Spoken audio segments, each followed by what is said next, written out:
Pessoal, então vamos aí, ó.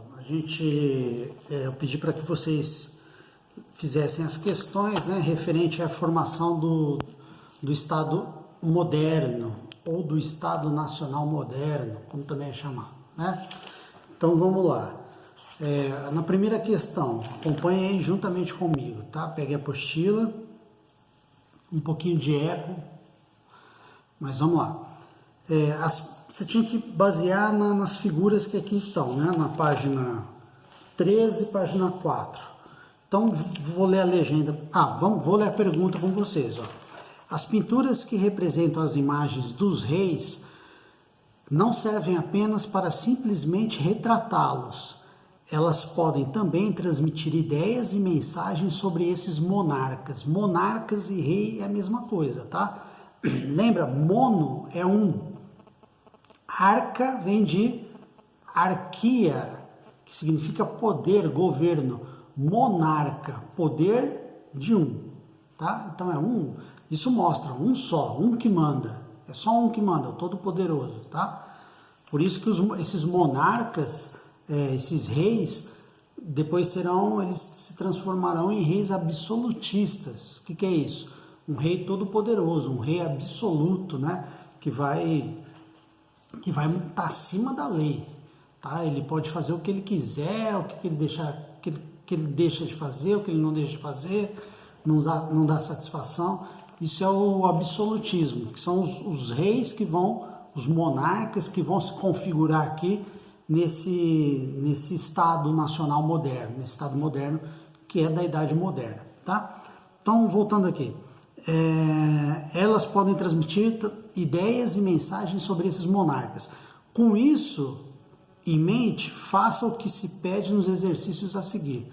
Então, descreva as características dos cenários e os objetivos que destacam em cada um dos quadros. Então, você tinha que ir lá, vamos pegar lá, imagem 1 a 4, desde a imagem aqui da Elizabeth I, né, a rainha da Inglaterra, até aqui passando pelo Filipe II da Espanha, o Dom Sebastião de Portugal e o Luís XIV, que é da França, tá bom? Você viu que bonito esses caras, a roupa deles, né? Então assim, ó, a gente pode colocar aqui da 1 a 4, os monarcas são retratados segurando um cetro. Cetro é aquele bastãozinho, tá? Tá segurando um cetro. O que é esse cetro? O cetro seria um símbolo de poder, tá? O Papa também segura, antigamente, né, um cetro. Então, segurando um cetro. E nas imagens 2 e 3, portanto, então, na imagem 1 e 4, segurando um cetro. Imagem 1 e 4. Na imagem 2 e 3, está com a mão apoiada na espada. Tá? Então, na 2 e 3, ele está segurando uma espada. Beleza? Há um cão de caça, né? No Dom Sebastião, tem um cachorro. Cão de caça. Quem que praticava caça? Era considerado esporte, né? Quem praticava isso? Pobre praticava, camponês praticava caça, só se fosse caça para comer, né? Mas com o cachorro, isso aí era coisa da nobreza, né? Da elite. Então, há um cão de caça. O Filipe II carrega um pergaminho. O que é um pergaminho, pessoal? Uma carta, seria um livro hoje, né? Uma espécie de livro. Quem que carrega um livro? Naquela época, quem detinha as leis, quem tinha o conhecimento, né?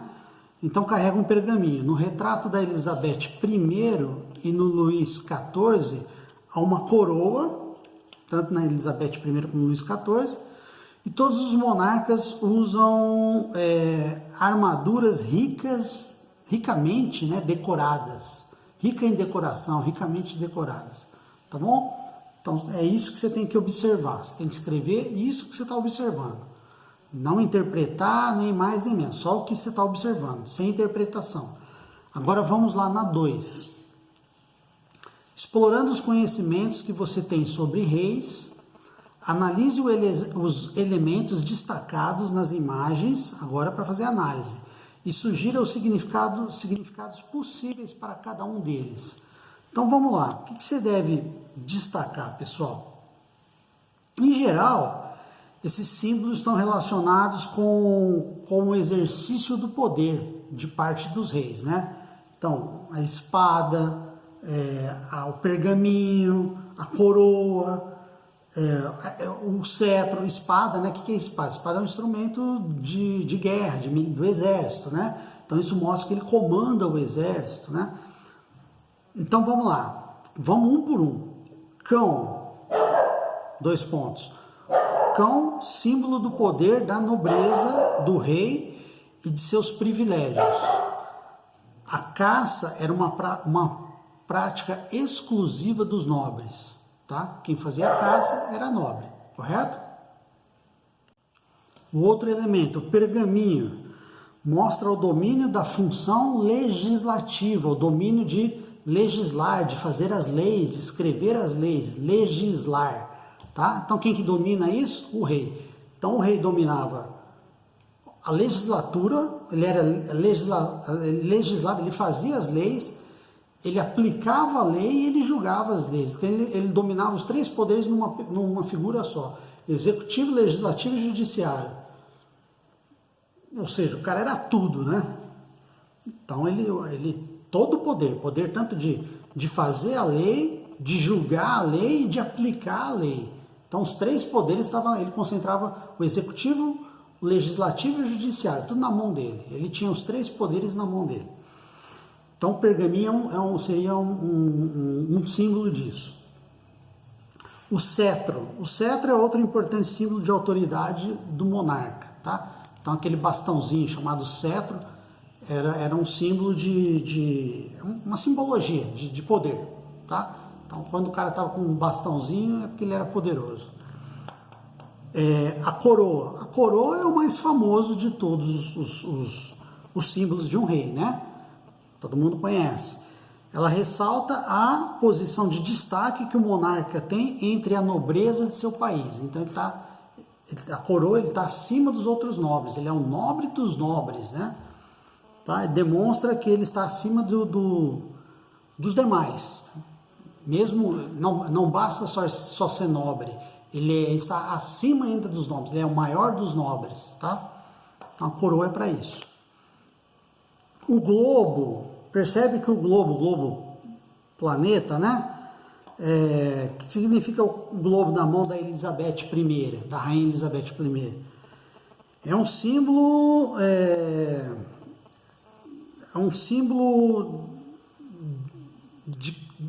lembra que a Inglaterra vai dominar todos os mares, ela vai ter colônia por tudo quanto é lugar do mundo, ela vai ter uma marinha, né? Então, o globo na mão da Elizabeth é mais um dos símbolos possíveis da realeza. Supõe-se que tenha sido introduzido pelo imperador romano Augustus como sinal de domínio do mundo, né? Tudo indica que o imperador romano, lá na Roma antiga, já usava esse símbolo, o globo, como simbologia de que o mundo está em minhas mãos. Eu tenho domínio total no mundo. Que Roma realmente, né? Roma dominou todo mundo conhecido daquela época, né? Então seria isso, poder. O cara é tão poderoso que ele tem o mundo em suas mãos, né? A mensagem que está querendo transmitir, esse símbolo é essa. Agora a cortina, pode ser cortina de tecidos nos diversos cenários, né? Traz para a cena o quê? Riqueza, cortina, riqueza. Na casa do camponês não tinha cortina de veludo, isso era um símbolo de riqueza, de luxúria, né? De luxo que envolve os monarcas, né? Que envolve os reis. Está bastante visível aqui no quadro do Luís XIV, tá?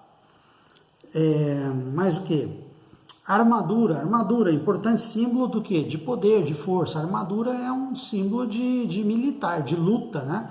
Então o cara tem o poder, tem a força, coloca o monarca retratado no mesmo patamar dos cavaleiros, né? Então o cavaleiro medieval, ele está no mesmo nível dos cavaleiros, né? Então ele é um guerreiro, ele é um herói greco-romano, ele é um cavaleiro medieval. Coloca ele como um herói, como poderoso, como forte, né? Para isso servia a armadura. É isso que simbolizava a armadura. Mesmo que o rei, pessoal, não fosse em guerra, não fizesse nada, mandava os outros ir no lugar, os outros ir no lugar dele, ele se vestia para simbolizar. É uma simbologia, tá? Para mostrar que ele era o tal. Isso não significa que ele lutava. Às vezes ele nem lutava, tá? E as mãos próximas ao quadril, no caso você pega aqui, ó, o próprio Dom Sebastião com a mão no quadril, o Luís XIV, o Filipe II, né? O que é? Quando você está com a mão no quadril, você está o quê? Característica comum de quê? Ressalta o quê? O ar de ação, de que ele vai agir, né? De que ele está pronto, ele está em atenção, preparado para agir, né? De que está pronto para agir, que ele é o cara que está, a qualquer momento ele pode fazer alguma coisa, né? Ele está em alerta, né? É bravata por parte do retrato, assim. Tudo bem? Às vezes o rei não era nem alto, tá? Nem tinha um físico, às vezes era até meio gordinho, mas eles são retratados são representados de acordo com o que eles querem ser representados. É uma visão ideológica, tá? Às vezes é mais novo do que são, enfim, a pintura tinha que agradar a ele. Se você fizesse uma pintura lá, mesmo o cara é careca, eu desenhava ele careca, o cara olhava, opa, não gosto não, manda matar. Tinha muito rei que usava peruca, tá? Era uma moda de época, principalmente na França. Tá bom, gente? Então é isso aí que você tem que colocar. Agora, a partir da análise anterior, discutam sobre os símbolos observados, criando hipóteses. Hipótese é uma hipótese que você vai criar a respeito do nível de poder dos reis, né, da Idade Moderna e da forma como eles conseguiram conquistá-lo. Qual que é a hipótese que você deve pôr? Isso aí é uma opinião sua, tá? Se você colocou que os símbolos que são retratados, aqui o cetro, a espada, mostram o poder do rei absolutista, né, sobre a nobreza, sobre as leis. Então o rei absolutista está acima das leis, acima dos nobres, né? Ele é o todo-poderoso. Tá certo. Se você falar que o globo é um desejo, o globo, né? O globo planeta é um desejo de domínio, de território extenso, de conquistando colônias, né? Como vai ser o caso da Inglaterra, como vai ser Portugal e Espanha quando conquista a América, né? E também de superioridade militar, né? Porque está dominando o mundo. Está correto também. Tá? A espada também é uma representação de força militar. Está correto também. Tá? Símbolos de poder, basicamente. Tá bom? Agora vamos para a página 7. Né? Depois que você lê o texto aqui, o rei passa a concentrar enormes poderes e a centralização do poder, outro texto, era para você responder a página 7. Vamos ver como é que ficou a 7, tá? Acompanhem comigo, vamos lá. Então perguntava assim, ó, a partir da leitura do texto e das discussões em sala de aula, que infelizmente a sala de aula nossa está sendo virtual, né? Responda as questões. Nós vamos fazer um dia uma aula ao vivo, tá? Mas vamos lá. 1. Como pode ser analisada, a partir do século XVI, a aliança entre o rei com a burguesia, no contexto do processo de centralização do poder real? Como pode ser analisada essa aliança? Gente, lembra que eu falei que o rei e a burguesia se uniram a partir do século XVI? A nobreza foi perdendo o poder militar, de cavalaria, o rei foi se aliando, a burguesia foi se aliando com o rei, a burguesia que tem grana, ela não tem grana, mas ela não tem status. Então ela se une com o rei para quê? Para financiar o rei e para o rei criar condições para ela realizar comércio. Por exemplo, imagina que você tem um reino, né, que tem várias cidades nesse reino, e cada cidade tem uma moeda. Lá é o dólar, lá é o real, lá é o cruzeiro, sei lá. réis. Você consegue fazer comércio se você tiver cada lugar ser um dinheiro? Como que você vai fazer? Então o rei unificou essa moeda. Então a mesma moeda vai passar a valer para o reino inteiro. Isso facilita o comércio, a burguesia gosta disso. Por exemplo, outra coisa, o rei unificou a língua, né? Conseguiu criar uma língua, um vocabulário, uma gramática, unificar a língua. Criou a língua portuguesa, lá na Espanha, o espanhol e etc. Isso faz com que fique mais fácil de você se entender, mais fácil de realizar comércio. Outra coisa, território, unir o território. Agora você é livre para andar todo o território, ou seja, você é livre para poder levar suas mercadorias, você não precisa ficar pagando pedágio. Então, toda essa centralização do poder veio para atender os interesses da burguesia. Por conseguinte, para atender os interesses de poder do rei. Então, uma mão lava a outra, né? Na medida que a burguesia paga impostos, então tem que passar numa ponte, atravessar um rio. Quem que constrói essa ponte? O rei, o Estado, né? Lembre-se que rei e Estado se confunde aí. Então, o rei constrói, o Estado constrói uma ponte. Para passar nessa ponte, ele vai pagar, tipo pedágio, vai pagar imposto, tá? Esses impostos vão para quê? Para o rei conseguir financiar o exército, um exército permanente. Então ele vai ter um exército o ano inteiro, então porque vai ter salário, soldado, então ele vai ter grana para conseguir pagar salário, ele vai ter grana para conseguir pagar salário para os seus funcionários, para um fiscal que fiscaliza, fiscal do Estado. Entendeu? Então a burguesia, através dos impostos, através da grana, do financiamento, atende às necessidades do rei de poder, financiar exército, funcionários, etc. E o rei unifica pesos, moedas, medidas. Então 1 quilo de arroz aqui, na cidade X, vai valer a mesma coisa que 1 quilo, vai ser o mesmo 1 quilo, a mesma quantidade de arroz na cidade Y. Então 1 quilo aqui vai ser 1 quilo lá. Então ele unifica as medidas. Com isso, você consegue comercializar, tá? Então, um cacho de banana, um exemplo, tá, gente? É só exemplo. Um cacho de banana aqui custa R$5. Lá longe, lá em Jurupema, sei lá onde, vai custar 5 também. Então essa unificação de pesos, de moedas, de medidas, facilita o comércio. É tudo que a burguesia quer. Porque a burguesia é uma classe comerciante que realiza o comércio, tá? Então vamos lá. Como que eu posso dizer essa resposta então? Eu colocarei assim, ó, a burguesia passa a financiar, né? A financiar a organização de novos estados. Então ela que financia a organização dos estados, né? Centralizados em troca de favores políticos, tá? Assim é possível ao Estado ter recursos para manter certo número de funcionários reais, remunerados, com funções burocráticas, né? Burocracia, fiscal, o cara que carimba, enfim, a burocracia, com funções burocráticas e a formação de exércitos permanentes. Então ele vai ter exército o ano inteiro. Exércitos permanentes criando condição para garantir o poder do rei. Então é isso que você tem que escrever, pessoal. Tá? Ponto. Então explicando, na Idade Média, o exército não era permanente. Né? O vassalo lá, o suzerano dava terra, o vassalo dava troca militar. Ele ganhava a terra e falava, ó, você tem um exército à sua disposição durante 3 meses. Era assim. Você não tinha um exército permanente, como se fosse funcionário do Estado, tá? Então agora, com o financiamento da burguesia, os reis começam a conseguir ter um exército permanente. Com isso, ele consegue exercer o seu domínio, o seu poder, tá? Por isso que o rei, a centralização do poder na mão de uma só pessoa, de um monarca.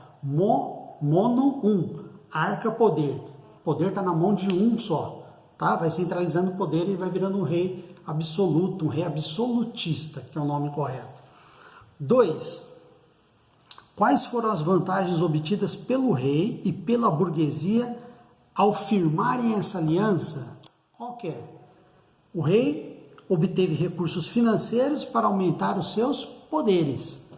A burguesia lucrou com o quê? Com a unificação do território, unificação territorial, unificação de moedas, de pesos e medidas. Beleza?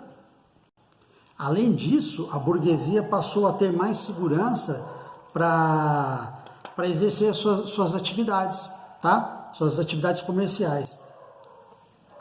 Tanto de venda como de manufatura, de produzir, fazer sapato, vender sapato, fazer chapéu, fazer um tecido e vender, tá? Então, ela vai ter segurança nas suas práticas comerciais e práticas manufatureiras, correto? Questão 3, vamos para a questão 3.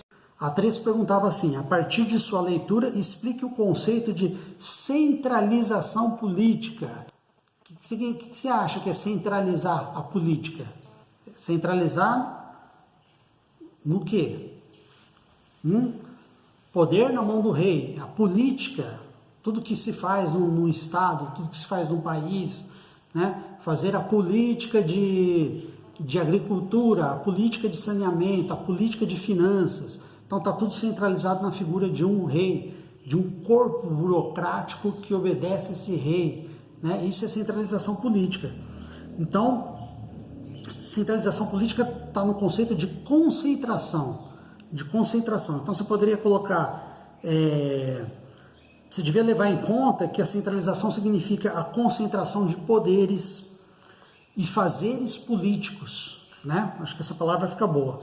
Fazeres políticos, administrativos e militares na mão do rei. Então ele poderia fazer política, administração e exército e as atividades militares, tudo na mão de um rei. Assim, a autoridade real passa a unificar moedas, impostos, pesos, medidas. Essa autoridade é representada por burocratas e por militares, que agem em nome de quem? Em nome do rei, em todo o território do reino. Tá bom? Então é isso que você tem que colocar, tá? O que é a centralização política. Gente, é fácil, né? Agora nós vamos entrar aqui no caso português, na próxima página. Por quê? O caso português é um caso emblemático, ele foi o primeiro Estado nacional a se formar. Ainda lá no final, na Baixa Idade Média, ele se forma, tá? Ele vai ser a primeira monarquia a se formar. Tem um mapinha aí da formação de Portugal, né? A Península Ibérica. Tem que conhecer, hein, gente? Geografia. Não tem como estudar as coisas sem saber geografia. Então você tem aqui a Península Ibérica, você tem o norte da África, o Mar Mediterrâneo e o Atlântico, né? Você tem que entender como que foi sendo formado o território de Portugal, tá? E aí o caso português, Portugal que está na Península Ibérica, hoje a Península Ibérica concentra 2 países, Portugal e Espanha, tá? Então nós vamos estudar o caso português, que ele é o pioneiro, ele é o primeiro a se formar, o primeiro Estado nacional moderno a se formar, tá bom?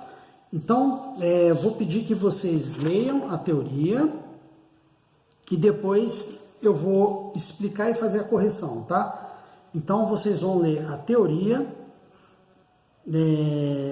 fazer as duas questões da página 10 e a tarefa da página 8, tá bom? E aí vai ficar fácil. Então, leiam a teoria dentro dessa visão de como está se formando Portugal, tá? E tentam responder. Se não conseguir, mas você tem que tentar. Aí depois eu vou ajudar vocês a fazerem, tá bom? Aí senão esse vídeo vai ficar muito longo, você vai ficar mais confuso ainda. Então tentam fazer a teoria, tá? Lê a teoria, melhor dizendo. Lê a teoria e faz a questão da página 10 e a tarefa 8. Tá bom? Até a próxima aula, um abraço, vamos lá.